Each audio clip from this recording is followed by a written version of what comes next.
Willkommen zu Frequent Traveler TV. Mein Name ist Lars Korsten. Heute wieder eine frisch gepresste Sendung, nachdem ich aus New York zurückgekommen bin. Ja, es war nicht das 747-18, es war eine 340-600. Danke den Zuschauern, die das geschrieben haben, beziehungsweise die mir eine Nachricht geschickt haben.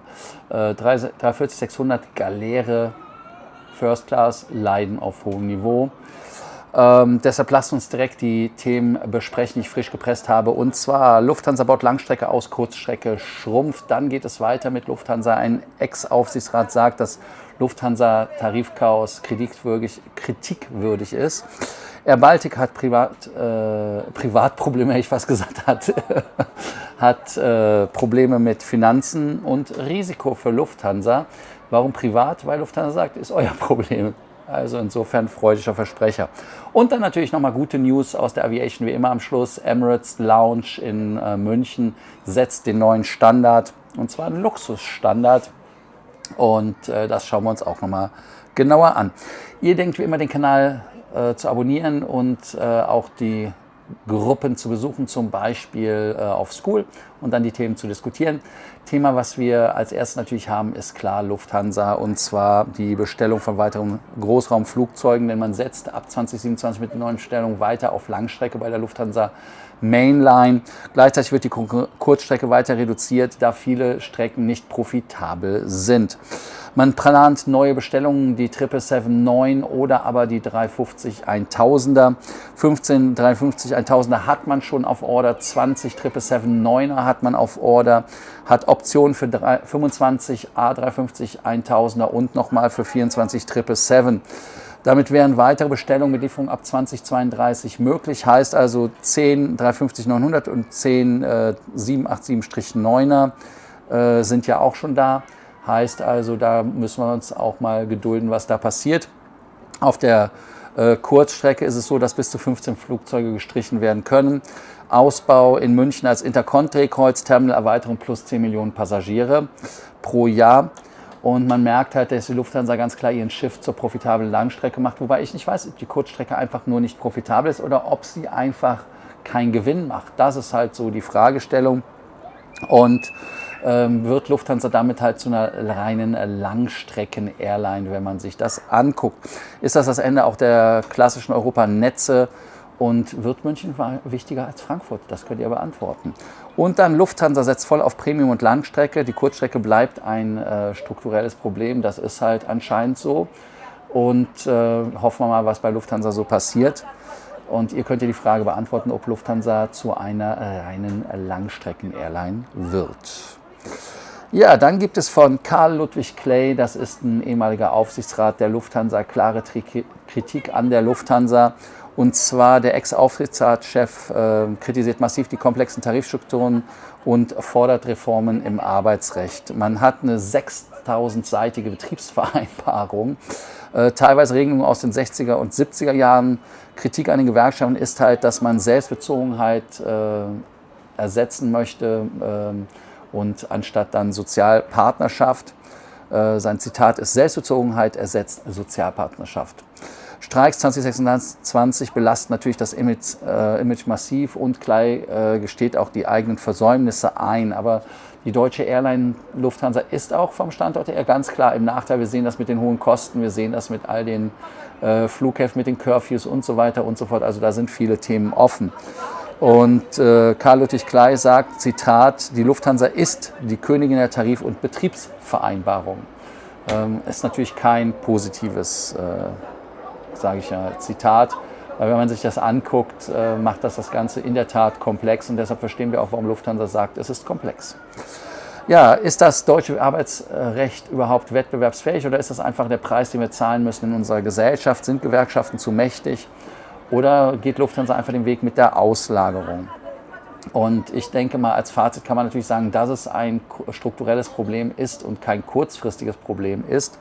Die Reformen könnten natürlich auch entscheidend sein für den Wettbewerb und die Wettbewerbsfähigkeit der Lufthansa. Also da müssten ganz klar Reformen gemacht werden. Die Tarifthematik ist natürlich ihr eigenes. Und dann die Frage natürlich, braucht Deutschland ein neues Tarifrecht? Könnt ihr ja einmal beantworten. Air Baltic ist in finanzieller Krise, das ist kein Geheimnis. Martin Gauss ist ja quasi deshalb von dannen gezogen worden, um es mal so zu sagen. Man hat bei der Lufthansa 10% gekauft und jetzt heißt es, wo kriegen wir die Knete her? Man benötigt so bummelig 100 bis 150 Millionen Euro, damit das weitergeht. Aber Lufthansa sagt, man möchte nicht helfen und das hat Folgen eventuell für den Sommerflugplan. Die Schulden sind 380 Millionen, die Zinslast alleine sind 56,2 Millionen Euro pro Jahr. Die Lufthansa-Beteiligung waren ja nur 14 Millionen als Investition, also das war eher der Tropfen auf den heißen Stein. Und Bedeutung für Lufthansa ist natürlich auch wichtig, weil Lufthansa hat ja 21 Maschinen im Wetlease und daran sehen wir einfach das Thema. Also das hat das ja auch gemacht mit X-Fly in Estland. Man hat einfach das Problem Kurzstrecke ausgelagert an Fluggesellschaften und die haben dann das Problem und wenn man halt nicht genug Geld zahlt und nicht genug Geld erwirtschaften kann, gehen sie halt pleite. Und teilweise ist halt wirklich 40% der Flotte von Air Baltic im Einsatz für die Lufthansa Group. Und damit sieht man, wie Air Baltic abhängig ist von diesem Wetlease. Und das Risiko für Flugausfälle ist natürlich auch riesengroß. Die Frage ist natürlich, ob Lufthansa stärker eingreifen sollte, weil sie natürlich immerhin 10% haben. Oder ist Wetlease langfristig auch ein riskantes Geschäftsmodell? Und ist Air Baltic vielleicht auch ein Kandidat für eine Airline-Pleite in Europe? Ja, als Fazit ist es halt so, dass Air Baltic zu einem kritischen Partner für die Lufthansa geworden ist oder immer war, weil Lufthansa war sich ja doch gewahr, was da los ist, weil wenn man investiert 10% mit 14 Millionen, dann weiß man, wie die Finanzen stehen, weil die Lufthansa geht ja nicht dahin und macht das mal eben so. Und natürlich ist diese finanzielle Instabilität auch ein Risiko für Lufthansa, wenn sie nämlich nicht mehr fliegen bei Air Baltic, weil sie sagen, wir haben keine Penunzen mehr. Also 150 Millionen oder 100 bis 150 Millionen, egal wie rum, ist halt kein Pappenstiel. Sollte Lufthansa jetzt die Air Baltic retten oder bewusst Abstand halten? Was ist eure Meinung? Beim letzten Thema sage ich ganz einfach, ist es wieder schön, wenn man fliegt. Und zwar mit Emirates, die setzen den Standard für die Lounges weltweit. Und zwar Emirates investiert massiv in neue Premium-Lounges und setzt damit die Maßstäbe für das Borderlebnis. Und die Investitionen sind 50 Millionen Dirham, das sind irgendwo bummelig zwischen 12 und 13 Millionen Euro. Rollout ist in München, Frankfurt, Manchester, Mauritius und Istanbul. Also wie ihr seht, in München logischerweise, weil man in diesen neuen Terminal 1-Stil reingegangen ist.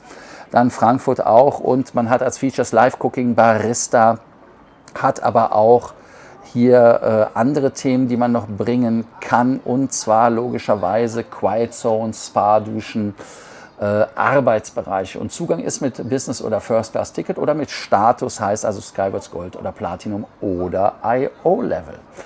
Ja, die neue Lounge setzt einen neuen Benchmark, sagt Adel Al-Reda von Emirates und damit hat er wohl recht. Ich denke mal, Emirates setzt da natürlich die Benchmarks. Und Emirates stärkt die Premium-Differenzierung. Und Emirates investiert gezielt in das Premium-Erlebnis, sowohl in der Boden- als auch in der Luft, am Boden natürlich und in der Luft. Und damit steigt der Konkurrenzdruck auf die europäischen Fluggesellschaften, aber auch auf andere Fluggesellschaften.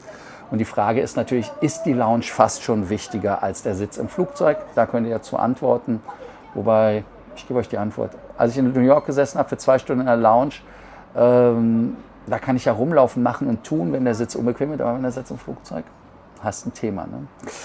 Ja, Gesamtfazit der Sendung will ich euch nicht vorenthalten. Gesamtfazit ist natürlich ganz klar, dass die Kurzstrecke bei Lufthansa geäxt wird. Man konzentriert sich bei der Lufthansa Mainline gerade mehr auf die Langstrecke. Damit wird die Kurzstrecke ausgelagert und reduziert, aber das wird ja genau zum Risiko, wie wir an Air Baltic sehen, denn die Wetlease-Abhängigkeit wird eher ein Risiko. Und auch ist es so, dass Arbeitskosten und Tarifstrukturen ein Wettbewerbsproblem sind. Man sieht, Lufthansa hat viele Themen auf dem Tableau, um das ganze Thema noch hochzubringen und natürlich auch das ganze Thema abzuschließen, um profitabel zu werden und zu bleiben vor allem. Aber man sieht auch bei Emirates, dass wenn man Mut zum Investment hat, dass es natürlich geile Erlebnisse sind und dass es auch der entscheidende Differenzierungsfaktor ist und bleibt. Als letztes denkt ihr natürlich noch dran, wie immer den Kanal zu abonnieren, die Glocke anzumachen, ein Like dazulassen, aber natürlich auch aufs Cool zu kommen und da die Frage des Tages zu beantworten. Und die Frage des Tages ist ja ganz klar, sollte Lufthansa Air Baltic retten oder wird Lufthansa zur Intercont Airline? Danke, dass ihr heute da wart. Ich freue mich und bis zur nächsten Sendung. Also, bis dann. Ciao.